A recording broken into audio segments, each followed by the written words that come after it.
வணக்கம். எல்லாருமே இப்போ நல்லா படிச்சுக்கிட்டு இருப்பீங்க. பட் நம்ம இந்த கடைசி 15 நாள்ல என்னென்ன பண்ணணும், என்னென்ன பண்ணக்கூடாதுன்னு சொல்லி இந்த வீடியோவில் பார்க்கலாம். பிகாஸ் குரூப்4ன்னு இல்ல, எந்த எக்ஸாம் எடுத்துக்கிட்டாலுமே கடைசி 15 நாள் வந்து நம்ம பண்ணுறது நம்மளோட வெற்றி வாய்ப்புக்கு ரொம்பவே யூஸ்ஃபுல்லாக இருக்கும். ஸோ வீடியோவை ஸ்கிப் பண்ணாமல் பாருங்கள். ஃபஸ்ட்டு என்னென்ன பண்ணணும் அப்படின்னு சொல்லி நான் பார்த்துறேன். இப்போ பொதுவாக நம்ம எல்லாருமே எடுத்துக்கிட்டோம்னா நமக்கு தெரிஞ்சதே ஒரு 3லேருந்து 5 கொஸ்டின் வந்து கண்டிப்பாக நம்மள கேர்லெஸ் மிஸ்டேக்னால தப்பு விடுவோம். இந்த 3 கொஸ்டின்னால ஜாப் விட்டவங்க, ஒரு கொஸ்டின்னால ஜாப் விட்டவங்க எத்தனையோ பேர் இருக்கீங்க. அதை அவாய்ட் பண்ணுறதுக்காக மட்டும்தான் நான் டெஸ்ட் ப்ராக்டிஸ் பண்ண சொல்கிறேன். ஓகேங்களா? தமிழில் ஒரு 10 டெஸ்ட்டும், ஜிகேல ஒரு 5லேருந்து 8 ஃபுல் டெஸ்ட்டாவது கம்பல்சரியாக போட்டு பார்த்துருங்க. கடைசியாக குரூப்4 எக்ஸாமில் கண்டக்ட் பண்ணுறது போல் ஒரு 5 செட்டு வந்து ப்ராக்டிஸ் பண்ணி பார்த்துருங்க. ஓகேங்களா? இது ரொம்பவே ஹெல்ப்ஃபுல்லாக இருக்கும். இந்த டெஸ்ட்டு போடுறது மூலமாக நீங்கள் பி ஆப்ஷனுக்கு பதில் சி ஷேர் பண்ணுறது இது எல்லாமே அவாய்ட் பண்ணலாம். 5வது கொஸ்டினுக்கு 7வது கொஸ்டினை வந்து சில பேர் ஷேர் பண்ணுவீங்க. அதையுமே நம்ம வந்து அவாய்ட் பண்ணிக்கலாம். ஸோ டெஸ்ட்டு ப்ராக்டிஸ் ரொம்பவே முக்கியம். ஓகேங்களா? நெக்ஸ்ட்டு பண்ண வேண்டியது ரிவிஷனுங்க.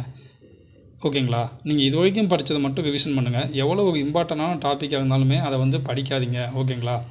படிக்க வேண்டாம். எவ்வளோ இம்பார்ட்டண்டான டாப்பிக்காக இருந்தாலுமே அதை படிக்க வேண்டாம். ஜஸ்ட் ரிவிஷன் மட்டும் பண்ணுங்கள். நீங்கள் 50% படித்தாலும் போதும், இல்லை 70 படித்தாலும் போதும்.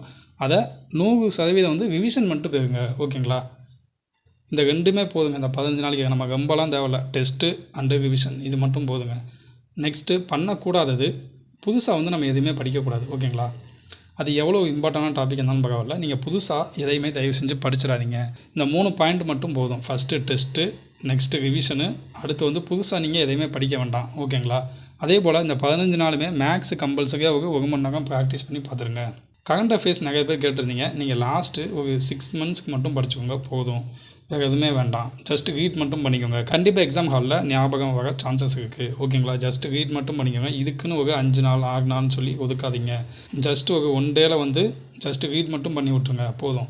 ஓகேங்களா? ஸோ டெஸ்ட்டு, ரிவிஷனு, புதுசாக எதையுமே படிக்கக்கூடாது. ஸோ மறுபடியும் நான் சொல்கிறேன். தமிழுக்கு ஒரு 10 டெஸ்ட்டு ஃபுல் டெஸ்ட்டு போட்டுக்கோங்க.